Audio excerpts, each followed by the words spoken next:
Университеты Узбекистана снова оказались в центре громкого коррупционного скандала.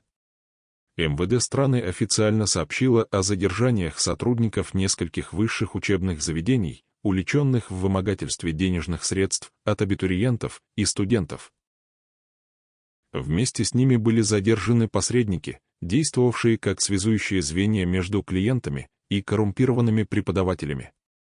Они обещали успешное поступление, гарантированные оценки и даже готовые дипломы за определенную сумму. Ситуация, которую МВД называет масштабной, по сути, симптом глубинной болезни системы образования. Проблема не в отдельных взятках, а в том, что система давно превратилась в теневой рынок, где знание продается, а мораль умирает. Цена вопроса — от 1000 до 8000 долларов за поступление, от 500 до 3000 за диплом. Все зависит от вуза, факультета и, что важно, наглости посредника. Расследование началось после ряда жалоб родителей и студентов, которые не смогли получить обещанные услуги, несмотря на оплату.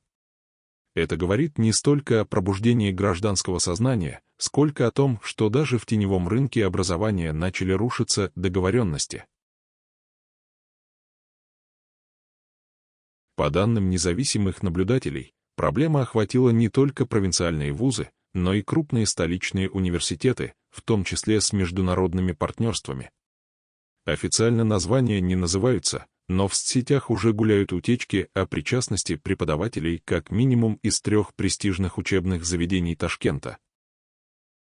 Система, заведующей кафедрой, посредник, студент, функционировала годами. Это был устойчивый механизм, который включал в себя не только вымогательство, но и оформление фальшивых документов, фиктивных результатов экзаменов и даже продажу научных степеней. Формально правоохранительные органы реагируют. Однако возникает вопрос, где были проверки раньше? Почему до массового скандала не было даже намека на расследование в столь важной сфере? Аналитики считают, что система покрывалась сверху, коррупция в университетах выгодна многим, включая региональные власти, которые получали процент или политическую лояльность. Фиктивно обученные студенты — это электорат, который в долгу перед государством. Именно поэтому в системе никто не задавал вопросы. Абитуриенты знали, что можно поступить через нужного человека. Родители рассчитывали сумму, а преподаватели подписывали ведомости с пустыми глазами. Это не единичные случаи, это узаконенная серость. Когда талант не решает ничего, а диплом становится не подтверждением знаний, а подтверждением коррупции. Министерство высшего образования пока воздерживается от официальных комментариев. Ни один ректор не отправлен в отставку, ни одно заведение не приостановило деятельность. Возникает впечатление, что руководство страны не заинтересовано в демонстративных мерах, слишком много завязок на внутренние элиты. При этом государственные телеканалы продолжают рассказывать о реформе образования и цифровой модернизации вузов, в то время как внутри стен учебных заведений процветает торговля будущим. Главный удар наносится по самой идее справедливости. Молодежь теряет веру в равные возможности, когда понимает, не важно, как ты учишься, важно, сколько ты платишь и кому. Молчание преподавателей — не защита, а симптом страха. Многие понимают, что, даже если они не участвуют в схеме, их молчание делает их соучастниками. Образование перестает быть социальной лестницей и превращается в еще одну форму экономического неравенства.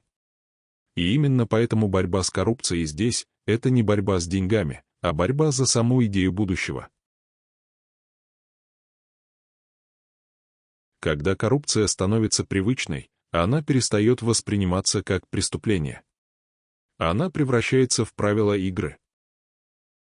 Так произошло с системой образования в Узбекистане, где поступить и купить диплом стали почти синонимами. Вузы утратили статус академических учреждений и стали похожи на теневые корпорации. Годы молчания не были случайностью. Преподаватели знали. Деканаты знали. студенты знали, и многие принимали участие. Это был не скандал, это была повседневность. То, что сегодня называют преступлением, вчера называли решением вопроса. В каждом университете существовали люди, к которым можно подойти. Они не скрывались, их номера передавались как рекомендации. Механизм работал четко: студент платит, посредник передает, преподаватель подписывает. Но самое страшное — это равнодушие. Преподаватели, которые не участвовали, все равно молчали. Они боялись потерять работу, репутацию, а иногда просто не хотели связываться. Так молчание становилось формой соучастия. Молчаливое согласие делало систему неуязвимой. Многие студенты знали, что оценки можно договориться. Это стало элементом экономического расчета, и если ты не справился, ты не пересдаешь, ты решаешь. Появились даже прайс-листы на зачеты, экзамены, дипломы. В Telegram и на форумах распространялись расценки по разным вузам, вплоть до специализаций. Это был не слух, это был рынок. А значит, кто-то его организовал, и кто-то с него получал стабильный доход. Среднее звено — посредники. Они были связаны с деканатами, с отдельными кафедрами и иногда с членами администрации. Многие из них ранее сами учились в этих же вузах и оставались работать по теневому направлению. Знания при этом обесценивались. Молодые специалисты выходили из стен университета, не имея базовых навыков, потому что за них платили, а не учили. Это уже не частный вред, это системное преступление против всей экономики страны. Медики, юристы, учителя, инженеры, получившие диплом по знакомству, в итоге выходят к реальным людям. Ошибки таких специалистов могут стоить не только карьеры, но и жизни.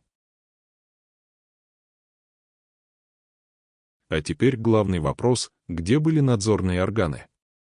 Почему Комитет по контролю за качеством образования годами не замечал очевидной системы вымогательства? Ответ прост: коррупция — это вертикаль. Она работает не в одиночку, а по цепочке. Те, кто должен был проверять, получали свою долю за невмешательство. Когда студент платит, он становится молчаливым участником.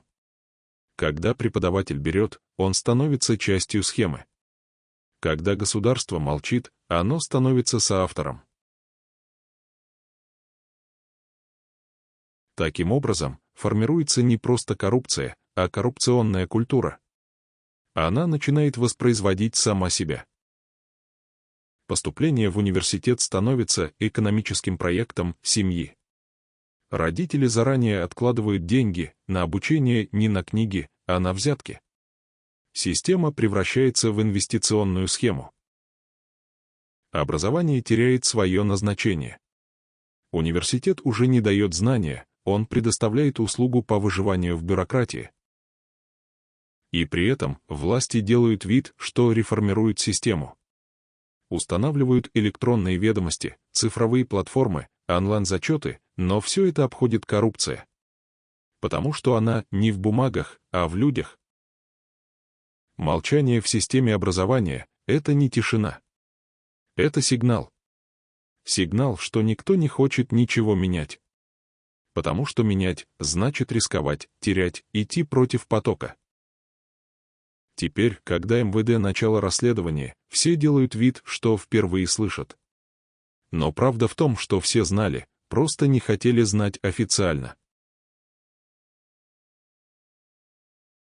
А теперь реакция одних будет страх, других — имитация раскаяния. Но настоящая борьба начнется только тогда, когда за молчание тоже начнут спрашивать. Пока телеканалы показывали кадры ярких народных гуляний и звучали поздравления с праздником весны, жители Ферганской долины мерзли в собственных домах. Наурыз, символ нового начала, стал для тысяч семей напоминанием о старых системных проблемах. В ряде районов были зафиксированы перебои с подачей природного газа, официально временные, неофициально привычные. Сообщения от граждан поступали с вечера 20 марта. Уже тогда стало ясно, праздник не для всех.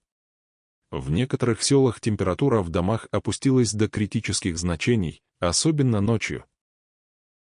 Жители обогревались буржуйками, электрическими плитками, кто-то даже жег мусор. Официальных разъяснений долго не было. Меньше чем брейк-тайм равно 0. 5s/ больше чем. Когда комментарии все же появились, они были стандартными: технические неполадки, локальный сбой, ремонтные работы. Однако все это звучало слишком знакомо, так, будто было заранее заготовлено. Никто не извинился, никто не взял на себя вину, словно холод сам пришел без приглашения. На фоне торжеств в Самарканде, где президент принимал участие в праздничных ритуалах, жители Ферганы видели в окнах не салют, а пар изо рта. Этот дисбаланс между парадной картинкой и реальной жизнью стал особенно острым. Праздник под пледом — так назвали день в соцсетях сами узбекистанцы. Власти уверяют, что проблемы временные. Но люди в регионах слышат это каждый год. Зима приносит не только мороз, но и обещания, которые тают быстрее снега. Суть в том, что Узбекистан — не бедная страна с точки зрения природных ресурсов. Проблема не в дефиците газа, а в неэффективности его распределения. Говорят о модернизации, трубопроводах, миллиардах, но простые жители продолжают мерзнуть. Эксперты уже не первый год отмечают, энергосистема страны не справляется с реальной нагрузкой. И пока правительство рапортует об успехах, инфраструктура буквально трещит по швам. Особенно остро это чувствуется в празднике, когда все дома, когда нужны отопление и свет. И именно в эти моменты система показывает свое истинное лицо, слабое, неустойчивое, равнодушное. Официальная статистика не отражает всех масштабов. Люди боятся жаловаться, а местные администрации предпочитают решать на месте, вместо того, чтобы выносить проблемы на уровень выше. Те, кто живет в регионах, чувствуют себя забытыми. И когда празднуется Наурыз, как символ возрождения, они сталкиваются с той же болью, что и год назад. Это не праздник весны, это ежегодный отчет о холоде. На этом фоне особенно болезненно воспринимаются видеоролики с торжествами, танцы, костры, речи о процветании. А в соседнем регионе — дети под одеялами, замерзшие старики, аварийные печи. Никто не требует чуда, только тепла. Но даже это, как оказалось, слишком. И вместо обещанной заботы люди снова получают тишину и оправдание. Сложно поверить в реформы, когда с наступлением праздника тебе приходится греться у плиты. Когда газопровод проходит рядом, но не работает, или работает только у кого надо. Политически это сигнал: в стране продолжается разделение на парад и реальность. На тех, кто снимается в роликах, и тех, кто не может разогреть ужин. Газ — это не только вопрос бытового комфорта. Это показатель, кто кому нужен. И если человек не может быть уверен, что у него будет тепло в доме, он не верит ни в какое будущее. Можно сколько угодно говорить о культурной гордости, о традициях и праздниках. Но если в праздник семья мерзнет, все слова становятся пустыми.